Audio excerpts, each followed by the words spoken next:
Good evening, everybody. You are in the right place. It is almost the right time for a little bit of cultural cooking. We'll be doing some fry bread this evening, so go ahead and hang tight, and Chef Mira and I will get started here in just a moment. Thank you for joining us. It's always, I love cooking. I love the cooking one, so I'm excited. I'm excited to learn how to make this.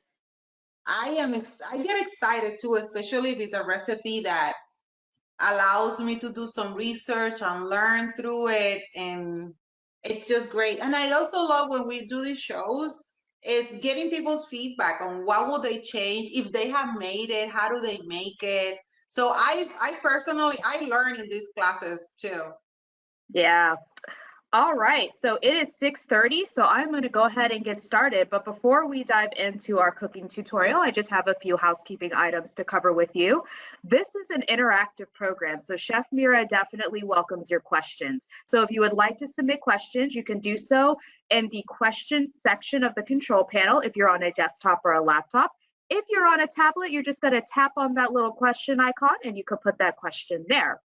Also, this program will be recorded and put on our YouTube channel. So if you'd like to go back and rewatch the recipe or share with anybody else, we definitely encourage you to do so. You can find the library on YouTube at Tampa Hills Live. And finally, there's a brief survey that we send out after all of our programs. We use these surveys to plan other library programs, so we definitely appreciate and welcome your feedback. So we have finished all of our housekeeping items, and I am very happy to welcome you to Cultural Cooking Fry Bread with Chef Mira. So this program is part of our NEA Big Read opportunity. So we'll be reading American Sunrise by Joy Harjo. The theme is Together We Read. We definitely encourage you to join that program on December 3rd, but we're here to learn to cook some fry bread. My name is Tanisha with the Hillsborough County Public Library, and I am joined here with Chef Mira. Chef Mira, how are you doing this evening? I am doing fantastic. It's great to see you. I've been here with you today, and to everyone joining us, welcome to my kitchen. I'm Jamira Lee Johnson. I'm a holistic life coach and wellness chef, and we are so excited about this cultural program. I want to really thank the National Endowment of Arts of the Arts for allowing us and making possible these programs where we learn so much about our cultures and enjoy recreating these dishes that are so delicious and so culturally filled. So thank you for the opportunity, Tanisha. It's great to see you.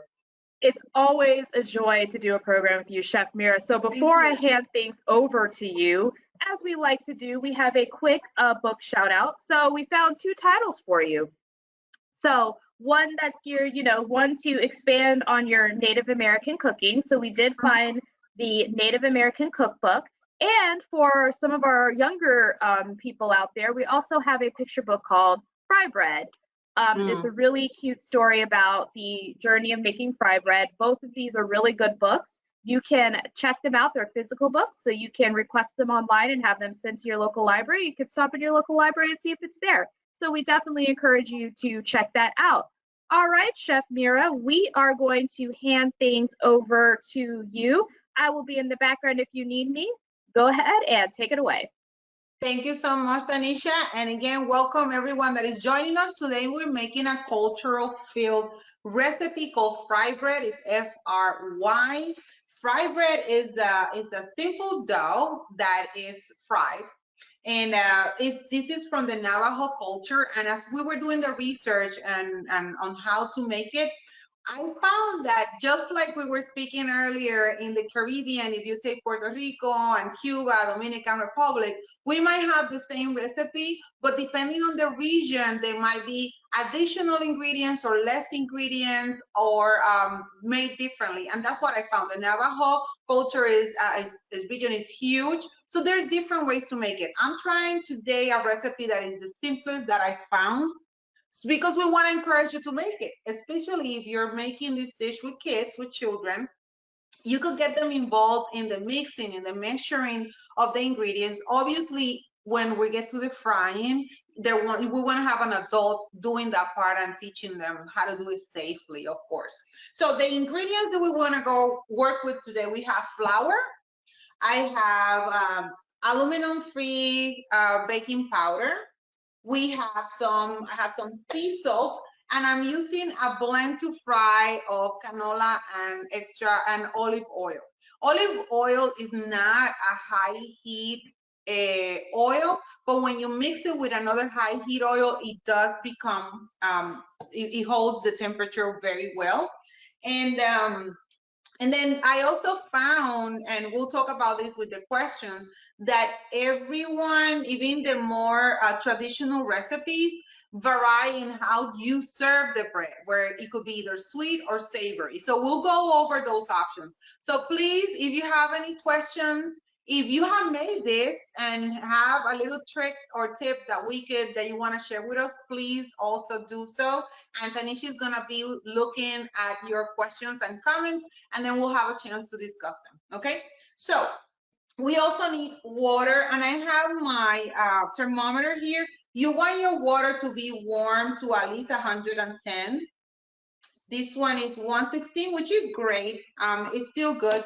And then I'm gonna start measuring the flour. I'm using a sifter today because we want the salt and the baking powder to mix really well with the flour. So I'm going to measure my ingredients here, my dry ingredients first. This is my book. Thank you to everyone, Amanda, Tanisha, everyone at the team at the library. I received my book and my goodies, and I'm so grateful. So I have it here because I want to show it off. And I started reading, and I can't wait to continue to read it. Read the poems, and the songs are so inspiring and emotionally filled. So I have my flour first, and I'm going to measure 4 cups of flour. Now, when you measure flour, you want to go loose. You don't want to pack it, because that definitely is going to change the recipe, right? So I have 4, and I have here a butter knife so I could get any excess out. So that's 1.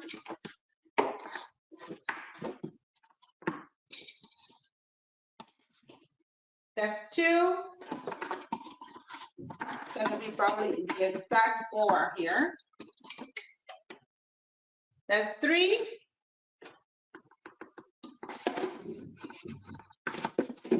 And that's 4 cups of flour. Let me move this out of the way. To my flour, I'm going to add, I already have it measured here, 1 tablespoon of aluminum-free baking powder and half a teaspoon of salt, right? I found recipes that had powder milk. I had recipes that used shortening. I had found a recipe where it was used butter. But again, we want to keep it as simple as possible. So it's easy. And at this point, if you have little hands in the family, they could handle measuring right now. I'm going to use my cup again. Because now that I have it all in this cup, I'm going to now transfer to my glass container, my glass bowl. And like this, you make sure see that? The flour is going to be more loose. There's not going to be lumps. And there's also going to be better mixed with the salt and the baking powder. The kids love playing with flour, so this is a great way to engage the kids in the kitchen, especially now that we have so many gatherings coming together. And what a great addition to our, Thankfulness Day, Thanksgiving Day, or holiday event is putting some fried bread on top of as part of the spread, and then telling the kids, sharing the kids some of the history or where the recipe comes from. It's a great way to expand their knowledge in the kitchen and recognize and enjoy dishes that they might not be familiar with. So that's easy.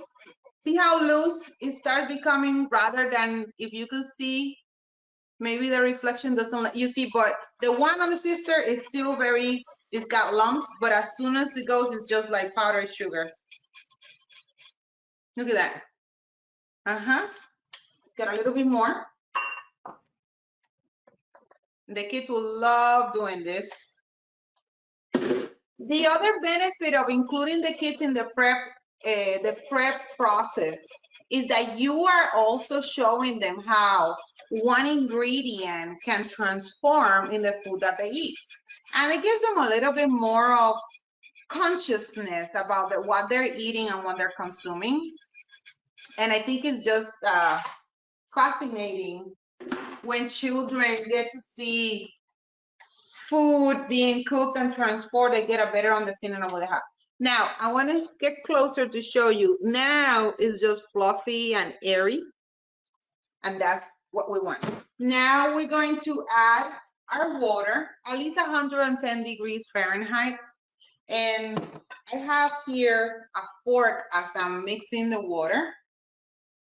In the meantime, I'm gonna show you once we start frying the pan, but I have right now the oil is on medium high. We want to get it to at least 325, 350 temperature. And start first with a fork mixing in. And then once you have the water spread out and kind of moist, then use your hands. Now I'm gonna go in with my hands and I'm just gonna start mixing the dry. Just real quick, I'm going to lower my camera so you could have a better view of what we're doing. And then just go around with your bowl. See how easy you could have the kids do this part.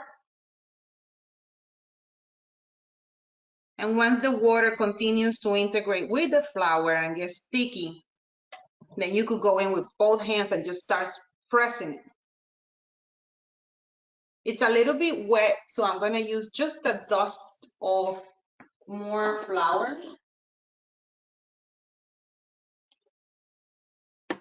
Until I get it to the consistency that I want.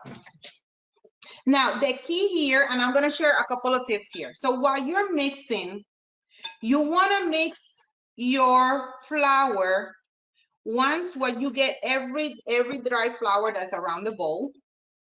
And you wanna work the gluten because the gluten, as it starts working it and developing, is what's gonna make the dough rise and get like spongy, right?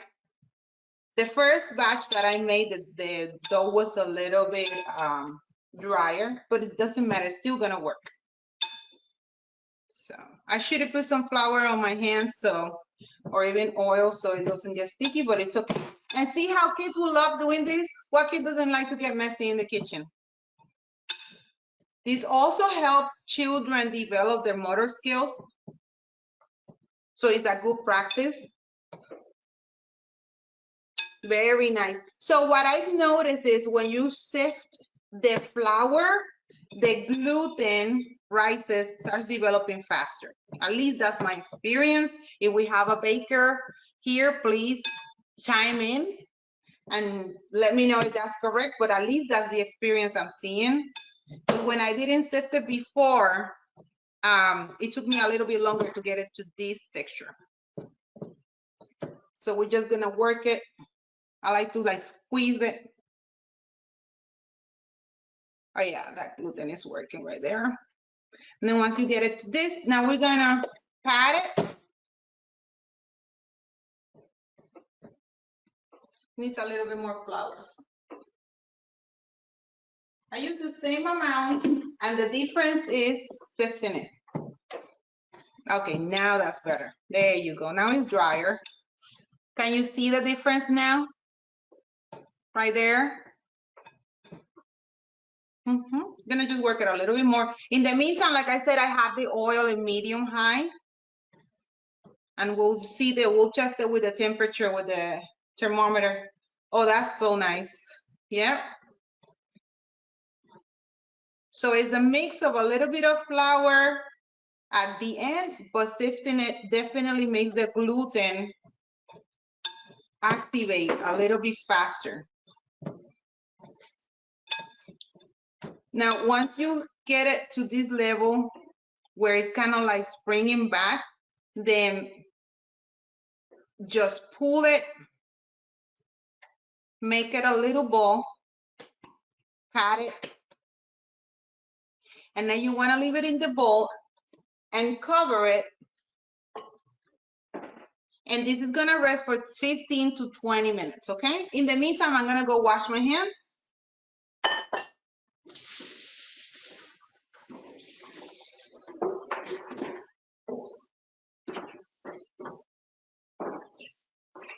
So I can work with the other one that I already have ready.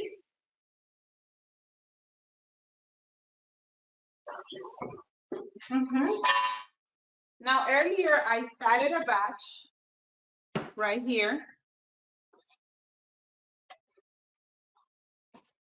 And then this is kind of like the texture. See, you want it to spring back when you press on it, and that's ready.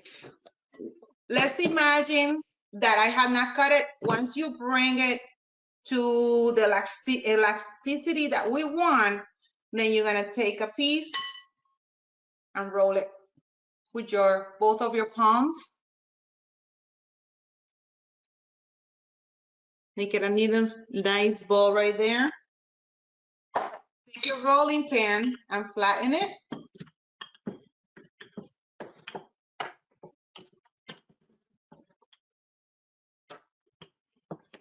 You could powder, put some flour on the rolling pin and your cutting board, but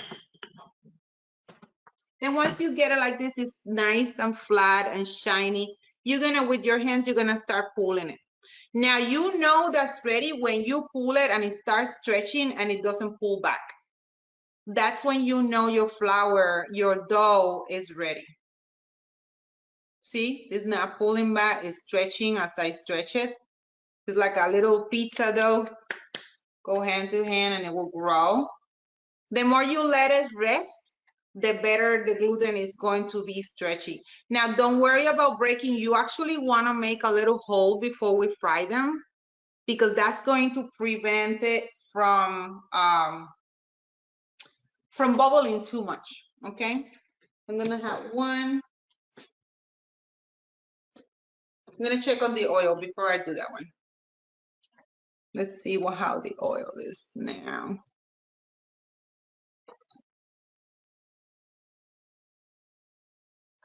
It's a medium high. And when you're getting your oil to, is 300 right now. So we just want to give it a few more minutes, maybe 2 more minutes, 312. So when you are bringing oil to temperature, don't crank it all the way too high. That's going to burn the oil, and then it's going to smoke, and it's going to become bitter, and you're going to taste it. So just take your time. Make sure that you started when we logged in, I turned it on. And if you rather wait for that oil to get to the temperature patiently than burning the oil, and then it's gonna become, it's gonna mess up with your bread and change the color, change the flavor. That is so nice and pliable. I also found a recipe, Tanisha, and everyone joking that they used it, they used the dough and actually stuffed it. But of course, the traditional one is just the bread. Just keep pulling it. You could make this a lot bigger, but I kind of like this size right here. Then we'll break a little bit hole in the middle. We got 2.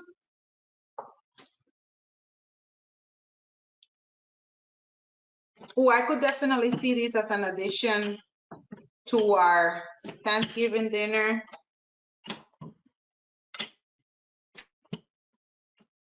And to our family gatherings.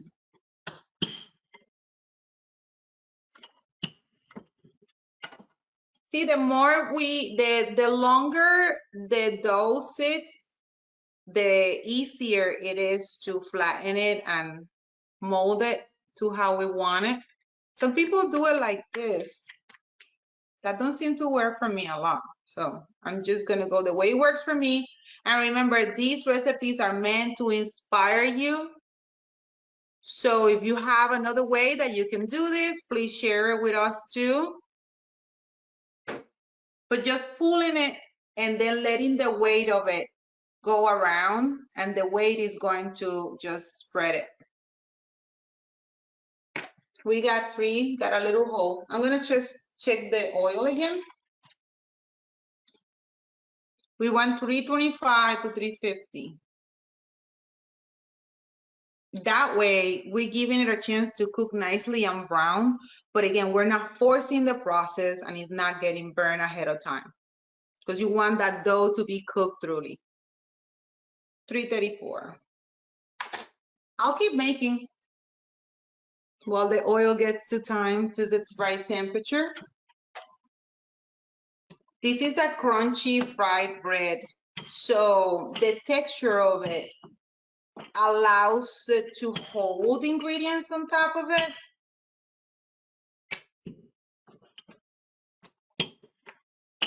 So it stays firm. Now we pull again, pull again, pull again.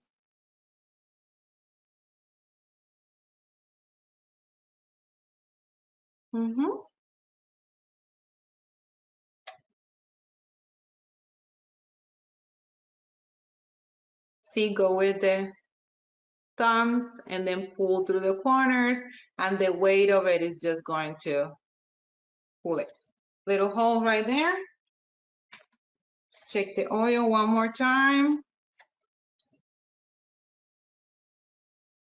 It's going up faster. And again, I rather wait than making the temperature higher. Oh yeah, that's ready.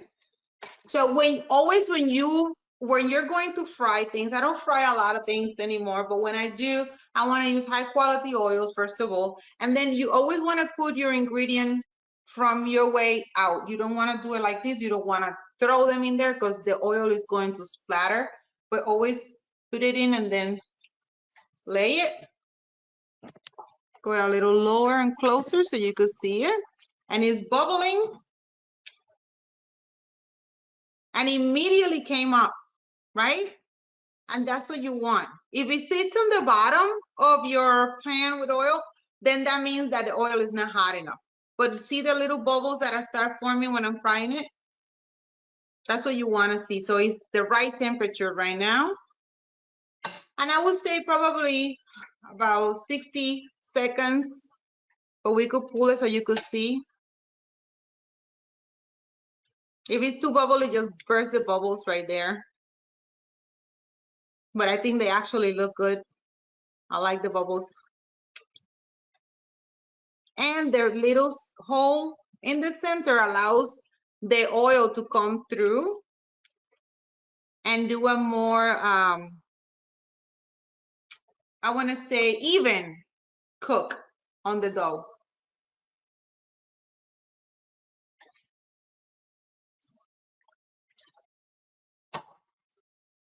There you go. We'll leave the second side a little bit longer because we want to get a golden brown color in it, on it, I want to say. In the meantime, I could just get a little bit more of these wedges, the corners thinner. As we wait for this one. I see that I don't know if you could see it, but on the corners are starting to get brown. Leave a little bit more. And fried dough, I mean, it just smells wonderful. If you don't have a gluten sensitivity, fried dough is just delicious. Simple thing, but so good to taste. And of course, portion control is important. You could treat yourself to, oh, look at that beautiful yellowish color, brownish. Okay, gonna do another one.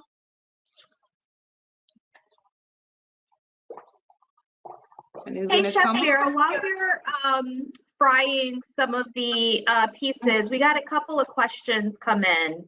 Yes, great. So we have somebody asking, what kinds of flour work best? I'm using all-purpose flour for this, and then we added a little bit more of the baking powder. I have not made this recipe with alternative flours. We were discussing that earlier. What would be an alternative flour?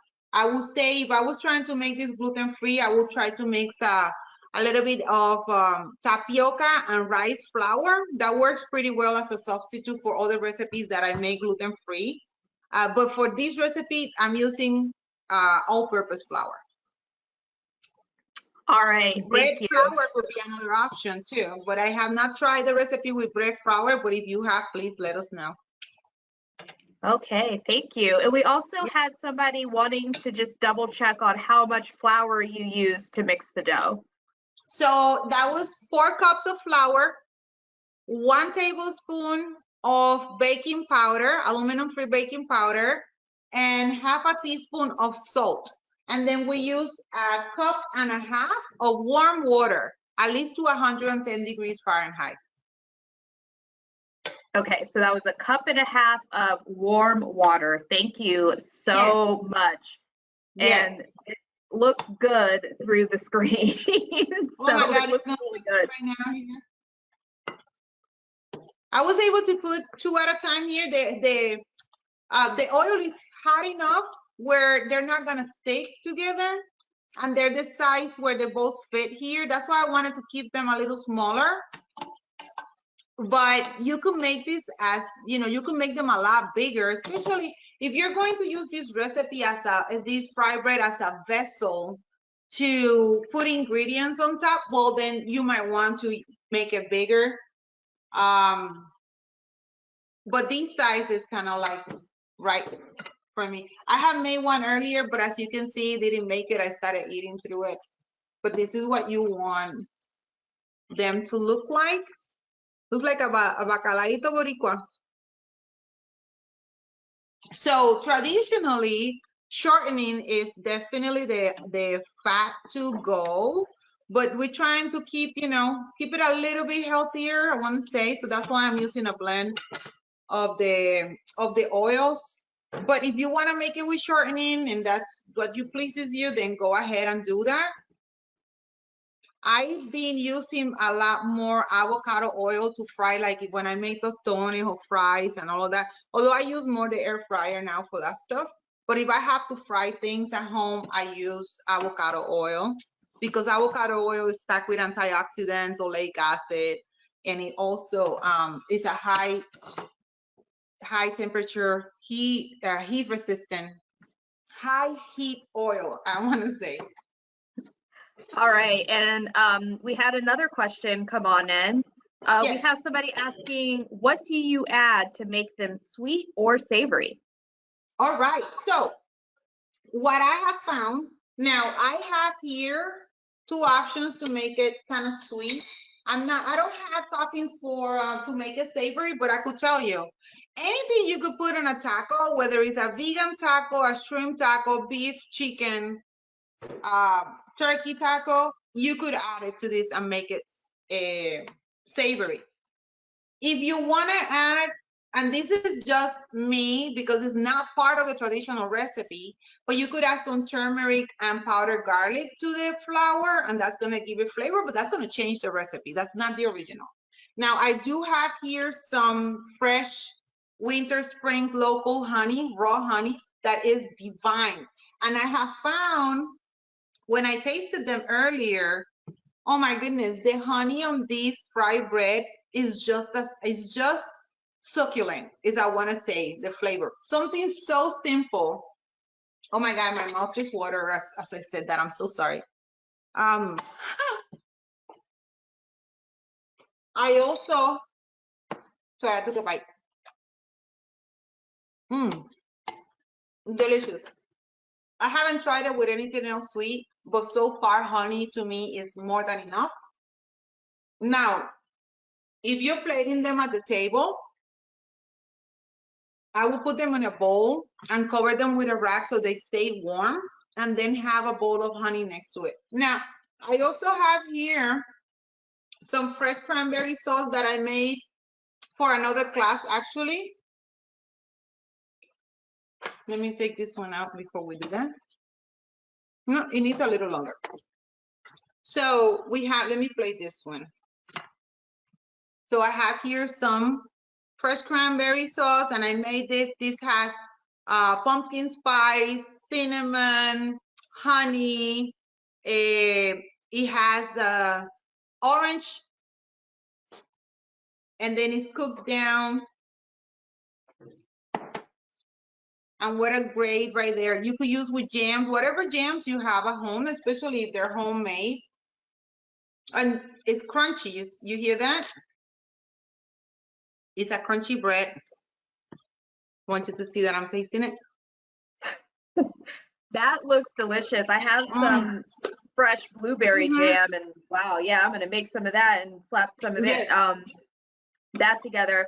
All right, so Chef Mira and I are going to go ahead and wrap it up here. We got a couple more minutes to sneak in some questions. So if you have any questions, please go ahead and get those in. I'm just gonna go ahead and bring up our slide here. That all looks so good. This is a perfect program to do right before dinner. Oh my goodness, yes. So to answer your question in regard to the sweet or savory, get creative with it. You know, whatever you put in a taco, I will highly advise it to put it on this. You can make a honey butter, apple butter. That will be another. Oh, I love apple butter. Apple butter will be another great ingredient to mix it in. If you want to make them for breakfast, dust them with a little bit of turbinado raw sugar. Make a mix of raw sugar and cinnamon, and dust them with it. And then that would also give it another like a breakfasty fall kind of flair to it. But this is the basic. And again, these recipes are meant to inspire you. So you can make them at home with the ingredients you have.